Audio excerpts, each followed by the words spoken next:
안녕하세요. 오디오 어린이입니다. 오늘 읽어드릴 책은 다니엘 디포의 로빈슨 크루소 5번째 시간입니다. 브라질 농장. 너무도 비참하고 거의 절망적인 상황에 처했다가 구조를 받게 되자 누구도 짐작하겠지만 나는 이루 말할 수 없을 정도로 기뻤다. 그래서 구해준 것에 대한 답례로 내가 가진 것을 모두 선장에게 주겠노라고 제안했다. 그러나 선장은 관대하게도 내 물건은 무엇 하나 가질 생각이 없으며 브라질에 도착하면 모두 나에게 안전하게 되돌려 주겠다고 했다. 내가 당신을 구한 것은 내 자신이 구조되었을 때의 기쁨을 생각해서 그런 것뿐이요. 언젠가 나도 구조를 받을 처지에 놓일지 누가 알겠소. 게다가 당신을 고국에서 멀리 떨어진 브라질로 데려가는데 내가 당신 물건을 빼앗는다면 당신은 굶어 죽게 될 것 아니오. 그러면 내가 구한 생명을 내가 다시 뺏는 셈 아니오. 그건 안 되지요. 영국 양반. 자선을 베푸는 마음으로 브라질까지 데려다 주겠소. 그 물건들은 거기서 필요한 것들을 사고 고국으로 돌아가는 데 도움이 될 거요. 선장은 이런 자비로운 제안을 했을 뿐만 아니라 실제 행동에서도 한치의 어긋남이 없었다. 그는 선원들에게 누구도 내 물건을 손대지 말라고 명령했다. 그리고 그 물건들을 모두 자기가 직접 보관해 두었다가 흙으로 만든 항아리 3개에 빠뜨리지 않을 만큼 정확하게 모두 나에게 되돌려 주었다. 내 보트는 무척 좋은 보트였다. 선장도 한눈에 그걸 알아보고는 자기 배에 쓰고 싶다면 얼마를 주면 팔겠느냐고 물었다. 나는 하나부터 10까지 친절하게 대해주었는데 어찌 보트값을 매길 수 있겠냐며 선장에게 그냥 맡기겠다고 했다. 그러자 선장은 브라질에 도착하면 보트값으로 에이트 은화, 스페인의 은화 옹기니 80립을 주겠다며 약속어음을 써주었다. 그리고 브라질에 도착했을 때 그보다 더 많은 것을 주겠다고 하는 사람이 있다면 그 차익만큼 더 주겠노라고 했다. 선장은 또 슈리 몸값으로 에이트 은화 60립을 주겠다고 제안했다. 하지만 그 돈을 받고 싶지 않았다. 선장에게 그 소년을 넘겨주는 게 싫어서가 아니라 내가 자유를 얻는데 아주 충직하게 도와준 소년을 돈을 받고 팔고 싶지 않았기 때문이다. 내가 거절하는 이유를 밝히자 선장은 내 뜻에 동의하면서 다른 방법을 내놓았다. 다름이 아니라 슈리가 기독교인이 된다면 10년 뒤에는 자유를 주겠다는 증서를 주겠다는 것이었다. 슈리도 선장에게 가고 싶어 하기에 나는 그 소년을 선장에게 넘겼다. 브라질까지 아주 순탄한 항해가 이어졌다. 22일간의 항해 끝에 우리는 토도스 로스 산토스만 브라질 북부에 있는 항구로 당시 브라질의 수도 온기니에 도착했다. 이렇게 해서 나는 가장 비참한 삶에서 다시 한번 구원받게 되었다. 이제 무엇을 해야 할지 고민해야 했다. 선장이 나에게 베푼 친절은 정말이지 잊을 수가 없다. 그는 배짝을 한 푼도 받지 않았을 뿐만 아니라 표본 가죽을 값으로 더컷 금화 20립을 사자 가죽 값으로 40립을 주었다. 그리고 내 물건을 하나도 빠짐없이 되돌려 주었으며 술 상자 총 2자루, 밀랍 1덩이, 나머지 1덩이는 내가 초를 만드는 데 썼다. 등 내가 팔고 싶어하는 것은 무엇이든지 다 사주었다. 나는 내 짐을 팔아 에이트 은화 220립을 벌었다. 이 미천을 가지고 나는 브라질에 상륙했다. 브라질에 도착하자마자 선장은 나에게 어떤 집에 가보라고 권했다. 그 집주인은 자기처럼 선량하고 정직한 사람이며 브라질 말로 설탕 공장을 갖춘 농장을 뜻하든 인게니오를 경영한다고 했다. 나는 얼마 동안 거기서 지내며 농사를 짓고 설탕 만드는 법을 배웠다. 그리고 농장주들이 얼마나 잘 사는지 그리고 어떻게 벼락부자가 되는지 알게 되었다. 그래서 나는 영주권을 얻으면 농장주가 되리라 마음먹었다. 하지만 우선은 런던에 맡겨둔 돈을 가져올 방법을 찾아야 했다. 그래서 먼저 귀화 서류를 구하고 돈이 있는 대로 아직 개간하지 않은 땅을 될 수 있는 한 많이 사들였다. 그리고 영국에서 올 자본금에 알맞은 농장 운영과 정착에 관한 계획을 세웠다. 나한테는 이웃이 하나 있었는데 부모가 영국인이고 포르투갈의 리스본에서 태어난 웰스라는 사람으로 나와 꽤 비슷한 처지였다. 내가 그를 이웃이라고 부르는 까닭은 그의 농장이 내 농장 바로 옆에 있기도 하거니와 우리 둘이 죽이 잘 맞기 때문이다. 나나 그나 자본이 적기는 매한가지였다. 우리는 2년 동안 곡물만 재배했다. 그러나 수입이 늘고 농장이 틀이 잡히자 3년째 되던 해에는 담배를 조금씩 재배하기 시작했고 이듬해에는 각자 사탕수수를 심을 땅도 상당히 사들였다. 그러나 우리 둘 다 일손이 모자랐다. 새삼 심부름 끈 휴리를 괜히 넘겼구나 하는 후회가 일었다. 그러나 어쩌랴. 옳은 일은 한 번도 해본 적이 없는 내가 이런 잘못을 저질렀다고 해서 그리 놀랄 일도 아니지 않은가. 어쨌든 그냥 그렇게 사는 수밖에 없었다. 나는 이제 내 천성과는 동떨어진 직업을 갖게 되었다. 이건 내가 바라던 삶이 아니었을 뿐만 아니라 아버지의 좋은 충고도 모두 무시하고 집을 나오면서까지 살고 싶었던 삶과는 전혀 다른 생활이었다. 전에 아버지가 내게 권했던 중산층 생활이나 하류층 중에 상류층 정도에 해당하는 삶에 접어든 것이었다.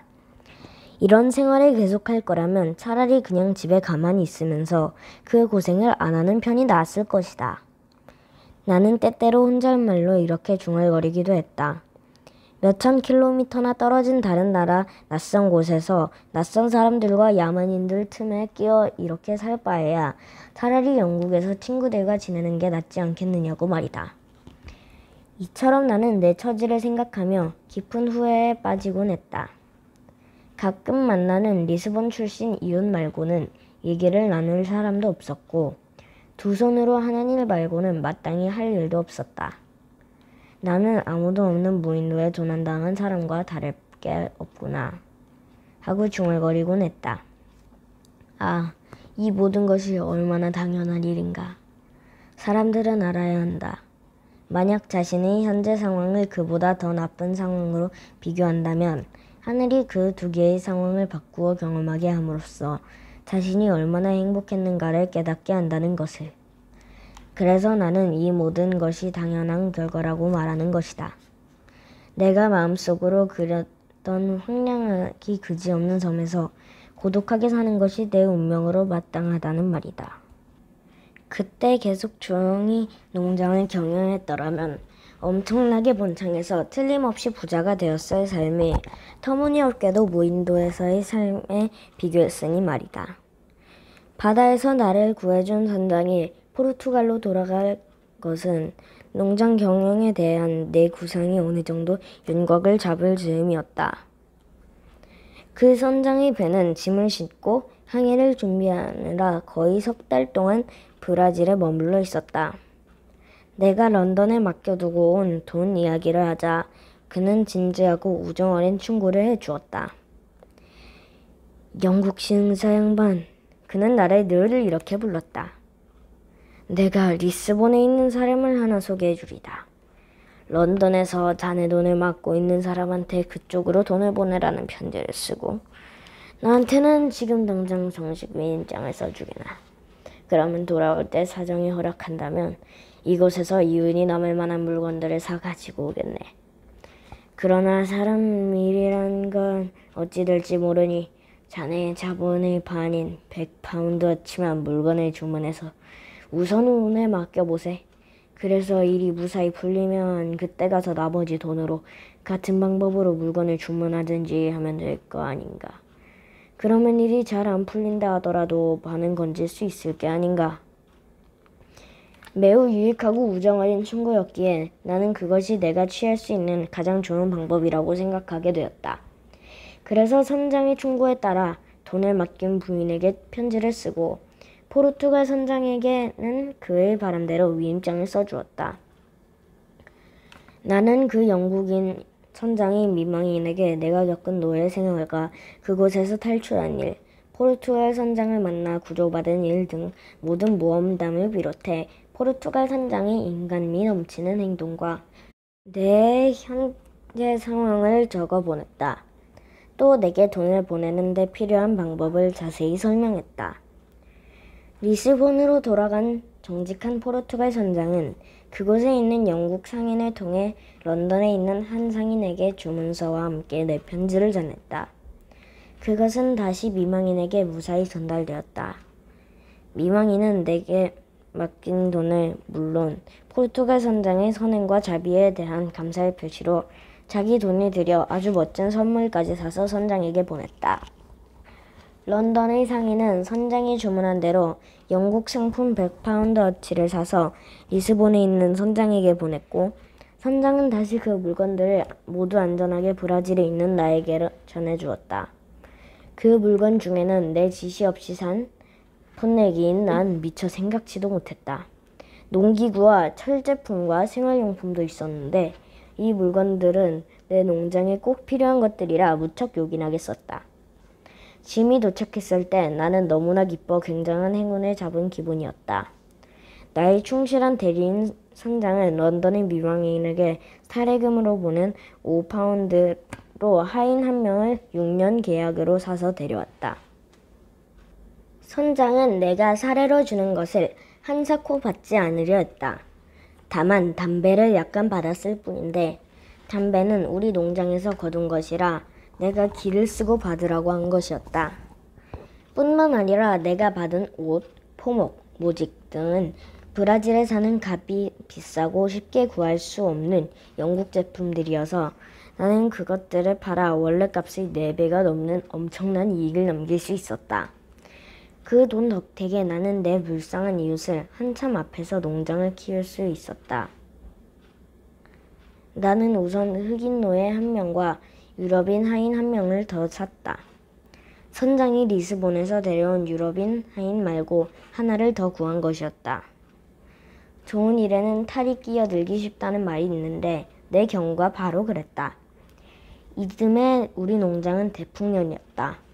담배만 해도 50탈에나 거두었는데 이것만으로도 마을에서 일회용품을 사고도 남을 정도였다.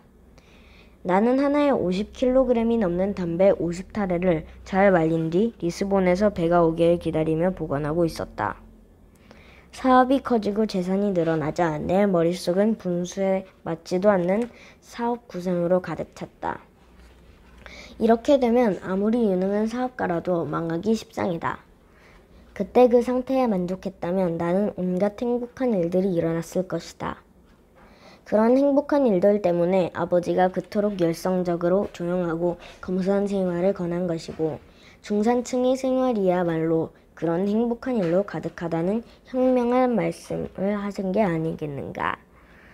하지만 나는 또다시 딴 생각을 하게 되었고 스스로 불행을 부르는 고집불통 신세를 피하지 못했다. 나중에 땅을 치고 후회하고 반성하는 일들을 생각하고 있었던 것이다. 모든 불행은 어디론가 멀리 떠나고 싶은 어리석은 욕망에 대한 집착에서 비롯되었다.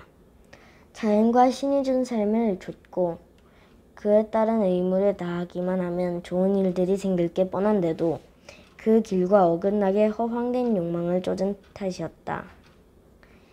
예전에 부모님으로부터 도망쳐 나올 때도 그랬듯이 나는 현재에 만족하지 못하고 새 농장에서 부자가 될 수 있는 행복한 길을 놔두고 새로운 길을 찾아 나섰던 것이었다. 자연스러운 길보다 더 빨리 출세하려는 성급하고 무모한 욕망을 쫓았던 것이다. 그리하여 나는 다시 한번 인간의 삶과 건강히 건져낼 수 있는 가장 깊은 불행의 구렁텅이 속으로 스스로를 빠뜨렸다. 그럼 상황이 어떻게 진행되었는지 앞뒤 사정을 차근차근 얘기해 보겠다. 브라질에서 거의 4년이나 살았고 농장이 한창 번성하고 있었을 때였다. 나는 그곳 말을 배웠을 뿐만 아니라 그곳에 있는 산살바로드 항구의 상인들과도 알게 되어 친하게 지냈다. 나는 그들에게 기니 연안으로 갔던 2번의 여행담을 들려주었다. 흑인들과 무역을 하는 방법이나 구슬, 장난감, 칼, 가위, 도끼, 유리 등 잡다한 물건들로 사금이나 기니의 곡물, 상아 등을 사는 방법도 얘기했다. 또 브라질에서 꼭 필요한 흑인을 얼마나 쉽게 사들일 수 있는지에 대해서도 가르쳐 주었다. 그들은 언제나 내 이야기를 귀 기울여 들었는데 당시에는 흑인 매매를 자주 하지 않았거니와 그나마 스페인과 포르투갈의 왕으로부터 허가를 받아 독점적으로 거래되었다. 그래서 사고 팔리는 흑인 수도 아주 적었고 값도 무척 비쌌다. 하루는 알고 지내는 농장주와 상인들과 흑인 노예에 대해서 진지하게 얘기를 나눈 적이 있었다. 이튿날 아침 그중 세 사람이 나를 찾아와 전날 밤 내 이야기를 재미있게 들었다면서 한 가지 비밀스러운 제안을 했다. 그들은 비밀을 꼭 지켜달라고 당부하기니로 갈 배를 준비하기로 결심했다고 털어놓았다. 그러면 자신들이나 나나 다 똑같은 농장주인데 하인만큼 꼭 필요한 게 뭘까 있겠느냐고 했다. 그렇다고 흑인들을 데려와 드러내놓고 사고 팔 수는 없으니 흑인 매매를 하자는 것이 아니라 흑인들을 이곳으로 몰래 데려온 다음 자신들이 농장에서 나누어 갖자는 얘기였다. 한마디로 나한테 화물관리인으로 배에 올라서 기니에서 무역 역할을 맡아줄 생각이 있느냐는 질문이었다. 그리고 그 대가로 나는 자본을 전혀 대지 않아도 노예를 나눌 때 자기들과 똑같은 몫을 주겠다고 제안했다. 이것은 솔직히 말해서 정착을 하지 못하고 직접 운영하는 농장, 그것도 농사가 잘 되고 전망이 밝은 농장을 가지지 못한 사람에게는 꽤 괜찮은 제안이었을 것이다. 그러나 나는 이미 어느 정도 자리를 잡았고 지금까지 하던 대로 3, 4년만 더 잘 꾸려나가면 되는 사람이었다. 게다가 영국으로부터 남은 100파운드를 받기로 한 상태였다. 얼마 안 되지만 그 돈까지 합하면 당시 재산이 영국 돈으로 3,000에서 4,000 파운드는 되었으며 계속 늘어나고 있었다. 이런 내가 그들의 제안에 솔깃하다니 정말 터무니없는 일이었다. 그러나 자신을 파멸시킬 운명을 타고난 나는 아버지의 훌륭한 충고를 무시하고 첫 방랑길에 나섰던 것처럼 이번에도 그 제안을 뿌리치지 못했다.